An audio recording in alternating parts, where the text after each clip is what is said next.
நான் இப்போ ஒரு தேங்காய் எடுத்துருக்கேங்க. ஒரு தேங்காவை கட் பண்ணி மிக்சியில் போட்டு நல்லா அரைச்சிக்கிட்டேன். இப்போ அதை எடுத்து வடிகட்டி பால் எடுத்துக்கலாம். தேங்காய் பால் எடுத்துக்கோங்க. இப்போ நம்ம என்ன செய்ய போகிறோன்னா கோகனட் புட்டிங் அதுதான் பண்ண போகிறோம். இப்போ தேங்காய் பாலை ஒரு கடாயில் ஊற்றி வச்சுக்கலாம். அது கொஞ்சம் நேரம் கொதிக்கிட்டோம். அப்புறம் சர்க்கரை போட்டு கொஞ்சம் நேரம் மிக்ஸ் பண்ணுங்கள். கொஞ்சம் நேரம் மிக்ஸ் பண்ணிகிட்டே இருக்கும்போது இன்னொரு போசியில் கொஞ்சம் தேங்காய் பாலும் கார்ன்ஃப்ளவர் மாவு கொஞ்சமும் போட்டு கலந்து எடுத்து வச்சுக்கோங்க. இப்போ அதை கலக்கி எடுத்து வச்சுக்கிட்டு இப்போ அந்த பால் கொதிச்சிட்ருக்கு. இப்போ அது கொதிச்சிட்டு இருக்கிறதுல இதை எடுத்து ஊற்றிடலாம்.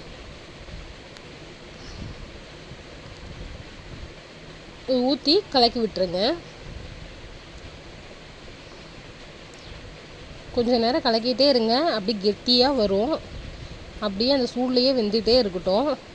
கொஞ்சம் நேரம் நல்லா வெந்ததுக்கப்புறம் ஓரளவுக்கு பதமாக வந்துடுங்க. வந்ததும் ஒரு பவுலில் எடுத்து மாற்றிக்கலாம். மாற்றி அந்த சூடு ஆறின உடனே ஃப்ரிட்ஜில் எடுத்து வச்சுக்கலாம்.